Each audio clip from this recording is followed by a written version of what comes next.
दोस्तों LVM-3 का upgraded version lift off करेगा हमारे चंद्रयान 4 के स्टैक 1 को लेकर। LVM-3 का एक और लॉन्च होगा और वो लिफ्ट ऑफ करेगा हमारे चंद्रयान 4 के स्टैक 2 को लेकर। इन ऑर्बिट दोनों स्टैक्स एक दूसरे के साथ इंटीग्रेट होंगे और सिंगल प्रोपल्शन मॉड्यूल उस इंटीग्रेटेड स्टैक को लेकर जाएगा चांद की साइड। चांद की ऑर्बिट में पहुंचने के बाद प्रोपल्शन मॉड्यूल अलग हो जाएगा और असेंडर डिसेंडर मॉड्यूल यानी जो लैंडर है, जो सैंपल को कलेक्ट करने वाला है, वो टच डाउन करेगा चांद के सदर्न पोलर रीजन में, शिव शक्ति पॉइंट के पास में। वहां पर वो ड्रिल करेगा। ड्रिल करने के बाद सैंपल्स को कलेक्ट करेगा।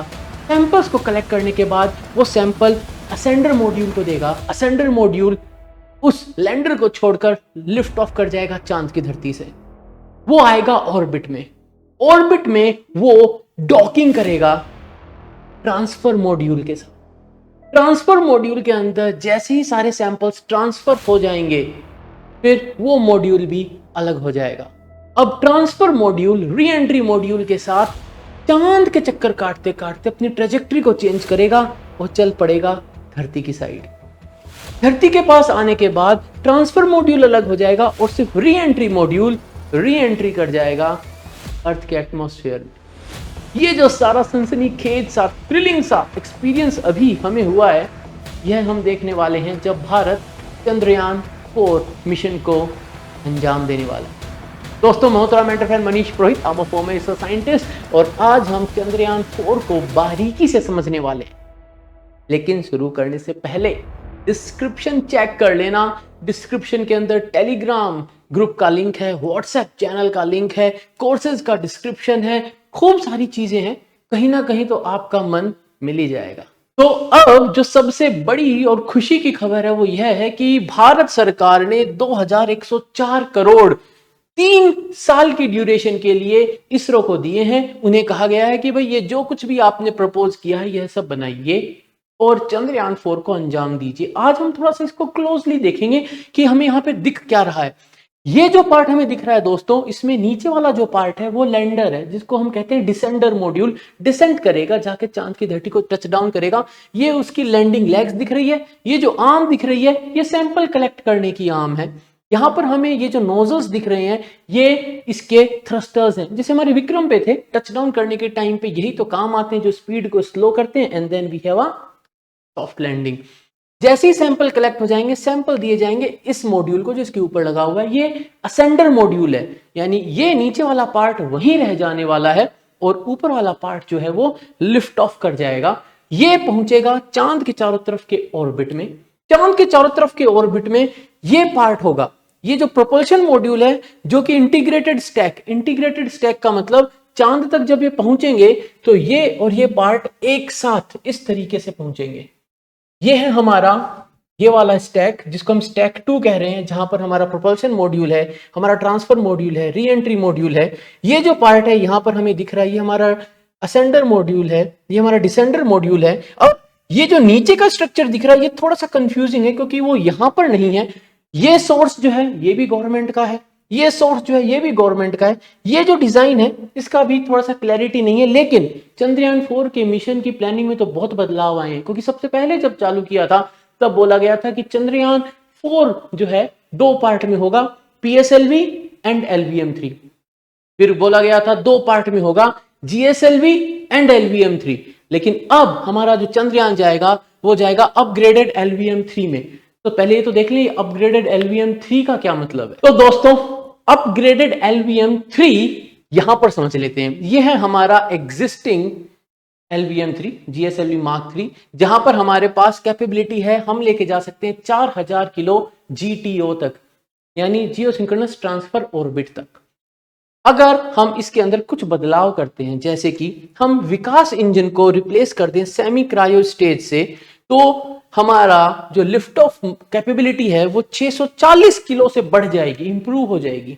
अगर हम क्रायोपर स्टेज को रिप्लेस कर दें ऑपरेटेड C25 C32 क्रायोपर स्टेज से, तो हमें 484 kg का और गेन मिलेगा। अगर इन दोनों को हम ऐड कर दें और इसमें जोड़ें तो हमारा जो नया पावरफुल अपग्रेडेड LVM-3 होगा, जो चंद्रयान 4 के मॉड्यूल्स को लेके जाएगा, उसकी कैपेबिलिटी हो जाएगी 5100 किलो। ये जीटीओ की कैपेबिलिटी है, लेकिन इसका मतलब ये है कि यही कैपेबिलिटी हमारे को बाकी जगह भी दिखेगी, यानी इसका जो लो अर्थ ऑर्बिट है उसमें जो मास लेके जाने की कैपेबिलिटी है वो भी बढ़ जाएगी, और जो ट्रांसलूनर इंजेक्शन करने की कैपेबिलिटी है वो भी बढ़ जाएगी। बट यहां पर एक प्रॉब्लम है। प्रॉब्लम ये है, जब हम बात करते हैं हमारे इस इंटीग्रेटेड मॉड्यूल की, ये 5000 किलो का नहीं है, इस टोटल का मास 9200 किलो है। 9200 किलो को अगर हम तोड़ना भी चाहें तो दो पार्ट आएंगे, स्टैक 1 स्टैक 2। वो जो दो पार्ट आएंगे अगर उनको मैं मालूम एक 5000 किलो का एक 4200 किलो का, तो भी शायद हम सीधा सीधा ट्रांसलूनर इंजेक्शन नहीं कर पाए और हमें चक्कर काट के जाना पड़े। बट ये सारी डिटेल्स तो धीरे धीरे इसरो शेयर करेगा। अब बात करते हैं हम वहां पर जाकर करेंगे क्या। तो सरफेस सैंपल रोबोट होगा जो सरफेस से सैंपल उठाएगा। डीप ड्रिलिंग मैकेनिज्म होगा जो कि ड्रिलिंग करेगा, यहां पर लूनर सरफेस पे सैंपल्स को कलेक्ट करेगा। फिर सैंपल स्टोरेज कार्ट्रिज होगी जो सारे सैंपल को एक कार्ट्रिज में स्टोर करा जाएगा। रोबोटिक असिस्टेड ट्रांसफर होगा। कहां पर होगा ये ट्रांसफर? ये ट्रांसफर होगा जब ये वाला स्टैक ऑर्बिट के अंदर ट्रांसफर मॉड्यूल से जुड़ेगा। तो जब हमारा असेंडर मॉड्यूल लिफ्ट ऑफ करेगा, ऑर्बिट में पहुंचेगा, ऑर्बिट में पहुंचकर जब वो ट्रांसफर मॉड्यूल के साथ अटैच होगा, डॉकिंग करेगा, वहां पर रोबोटिक ट्रांसफर होगा सैंपल्स का from the ascender module to the transfer module. And then docking mechanism, why it is important? क्यों? क्योंकि ये और ये अलग अलग लॉन्च व्हीकल में जाएंगे, अलग अलग लॉन्चेस होंगे इन दोनों के, और इन दोनों की जो डॉकिंग होगी वो ऑर्बिट में होगी एक पार्ट। फिर ये सेपरेट भी हो जाएंगे, ये वाला पार्ट अलग हो जाएगा जब हम चांद के पास पहुंच जाएंगे, ये पार्ट भी अलग हो जाएंगे। जैसा मैंने बताया, जब हम चांद की ऑर्बिट में आ जाएंगे तो हमारा डिसेंडर और असेंडर मॉड्यूल, यानी जो लैंडर है जो सैंपल लेके आने वाला है, वो मॉड्यूल अलग हो जाएगा। लेकिन जब वो सैंपल लेकर वापस उठेगा तो वो मॉड्यूल फिर आकर फिर से डॉक तो करेगा किसके साथ? ट्रांसफर मॉड्यूल के साथ। तभी तो वो ट्रांसफर मॉड्यूल को सैंपल देगा और ट्रांसफर मॉड्यूल उस सैंपल को चांद के चारों तरफ से निकाल कर धरती के चारों तरफ लाएगा, और उसमें ये जो हमें दिख रहा है गोल्डन कलर का ट्रायंगुलर कॉनिकल पार्ट, ये अलग हो जाएगा जो री एंट्री मॉड्यूल है, और ये लैंड कर जाएगा आकर धरती पे। अब हम बात करते हैं कि जो चंद्रयान 4 है उसके डिजाइन एस्पेक्ट्स की। तो बहुत पहले जो डिजाइन प्रपोज हुआ था वो ऐसा था, जहां पर एक मॉड्यूल था 1527 किलो का, दूसरा मॉड्यूल था 5200 किलो का। लेकिन ये दोनों काफी बदल चुके हैं। क्यों? क्योंकि ये जो पार्ट है, अगर इसको कंपेयर करें तो ये वाला जो पार्ट है जिसमें ट्रांसफर मॉड्यूल और री एंट्री मॉड्यूल है, वो यहां पर आ गया है जिसके साथ प्रोपल्शन मॉड्यूल लग गया है। तो ये काफी बदल चुका है। जो हमारा डिसेंडर और असेंडर मॉड्यूल, यानी जो लैंड करेगा चांद पर जाकर, उसके नीचे ये जो प्रोपल्शन मॉड्यूल लगा हुआ है यहां से हट गया है और प्रोपल्शन मॉड्यूल इनके पास चला गया। यानी अब जो प्रोपल्शन मॉड्यूल है वो इस पूरे सेटअप को एक साथ धक्का देगा और चांद की ऑर्बिट तक लेके जाएगा। इसका मतलब मुझे जो समझ में आ रहा है, पहले जो प्लान रहा होगा वो ये रहा होगा कि इसको हम जब लॉन्च करेंगे तो ये धरती के चक्कर काट काट के फिर चांद के पास पहुंचेगा, और जब इसको हम लॉन्च करेंगे तो इसको हम सीधा चांद के साइड वाले रास्ते पे फेंक देंगे। But then the plan has change probably, और अब ये वाला पार्ट भी इसको दे दिया गया है। तो यहां से 5200 किलो जो है उसमें से कुछ वजन इधर चला गया होगा, इसमें भी कुछ मास बढ़ गया होगा। बट जो मेन चीज रहती है दोस्तों किसी भी मिशन की, वो उसके इंजन्स रहते हैं। तो उन पे एक नजर डालें तो हमारा जो प्रोपल्शन मॉड्यूल है इसके अंदर एक यहां पे दिख रहा है, वो एक एलएएम लगा हुआ है। एलएएम होता है लिक्विड अपोजी मोटर, जो कि हमारी बहुत ही पुरानी साथी रही है ये जो मोटर रही है, और इसने हमारे बड़े ही विकट समय में हमारी मदद करी है। चाहे हम आदित्य L1 की बात करें, चाहे चंद्रयान की बात करें, चाहे हम बात करें हमारे मंगलयान मिशन की, तो ये जो मोटर है ये तो हमारी बहुत प्रूवन और बहुत ही पक्की दोस्त है। फिर हमारे पास 6 800 न्यूटन के थ्रोटेबल इंजन होंगे जो लगेंगे डिसेंडर मॉड्यूल पे। डिसेंडर मॉड्यूल यानी ये जो मॉड्यूल है इस पे लगेंगे।